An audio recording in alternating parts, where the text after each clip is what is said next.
हमारी ये जो दुनिया है ना, इसे एक बहुत बड़ा अदृश्य इंजन चलाता है।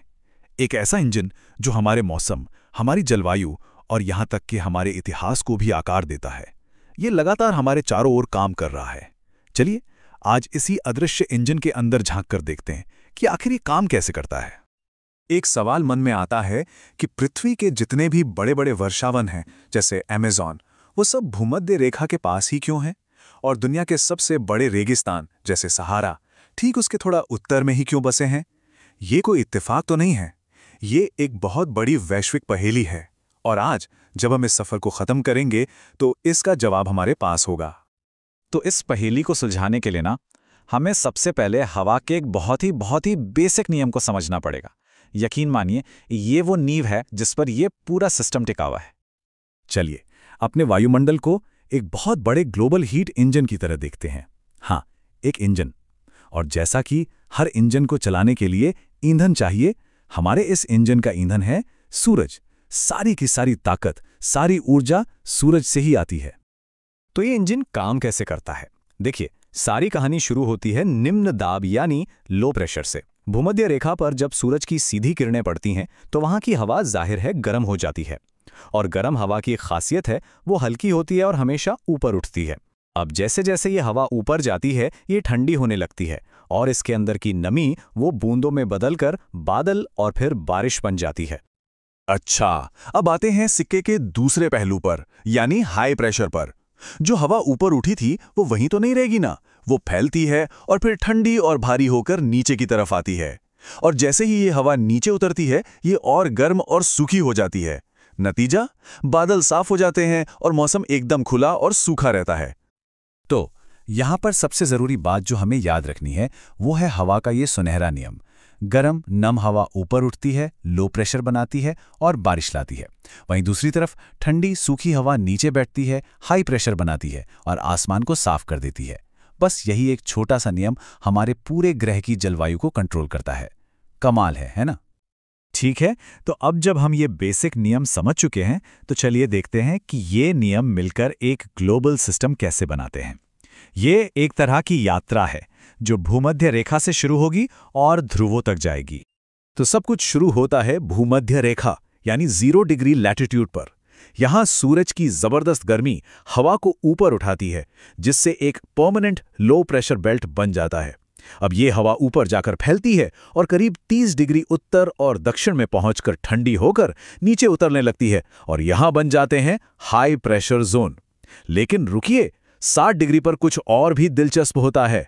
यहां ध्रुवों से आने वाली बर्फीली ठंडी हवा गर्म हवा से टकराती है और इस टक्कर में गर्म हवा को ऊपर उठने पर मजबूर कर देती है। नतीजा, एक और लो प्रेशर बेल्ट।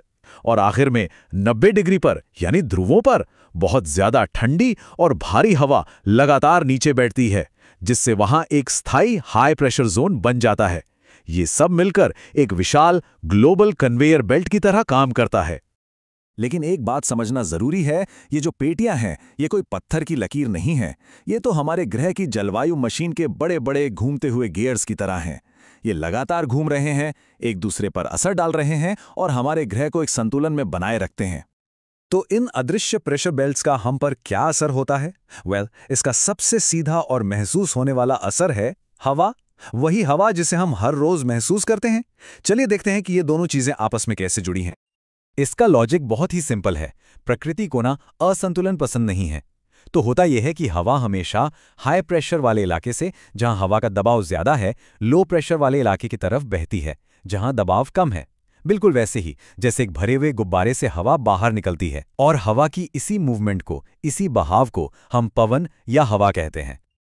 और ये स्लाइड हमारी उस शुरुआती पहेली का बिल्कुल सटीक जवाब देती है। जरा देखिए, भूमध्य रेखा पर जो लो प्रेशर जोन है, जहां नम हवा ऊपर उठ रही है, वहीं पर अमेज़न जैसे घने वर्षावन है। और ठीक उसके ऊपर करीब 30 डिग्रीज पर, जहां हाई प्रेशर जोन में सूखी हवा नीचे उतर रही है, वहीं पर सहारा जैसे दुनिया के बड़े बड़े रेगिस्तान हैं। ये एक सीधा दमदार कनेक्शन है। यही सिस्टम तय करता है कि धरती पर जीवन कहां और कैसा होगा। तो ये सब सिर्फ एक दिलचस्प वैज्ञानिक फैक्ट से कहीं ज्यादा है। ये जो अदृश्य सिस्टम है ना, इसका हमारे ग्रह और हम सब पर बहुत ही गहरा असर पड़ता है। पूरे 7 हमारे ग्रह को एक कंबल की तरह घेरे हुए हवा की ऐसी 7 विशाल घूमती हुई पेटियां हैं। सोचिए 7, यह कोई छोटा मोटा सिस्टम नहीं है। ये 7 पेटियां लगातार गर्मी और ऊर्जा को पूरी धरती पर बांट रही हैं, जो हमारे ग्रह को जिंदा रखने के लिए बेहद जरूरी है। तो आखिर ये इतना जरूरी क्यों है? देखिए, ये सिस्टम एक तरह से ग्लोबल थर्मोस्टैट का काम करता है। ये भूमध्य रेखा की फालतू गर्मी को ठंडे ध्रुवों तक पहुंचाता है, जिससे हमारा ग्रह रहने लायक बना रहता है। यही सिस्टम तय करता है कि कहाँ घने जंगल होंगे और कहाँ बंजर रेगिस्तान। इसी ने ट्रेड विंड्स जैसी हवाएं बनाई, जिनकी वजह से सदियों तक समुद्री जहाज चले और व्यापार हुआ। और आज भी बड़े बड़े तूफानों का रास्ता और समुद्री धाराएं सब कुछ यही सिस्टम कंट्रोल करता है।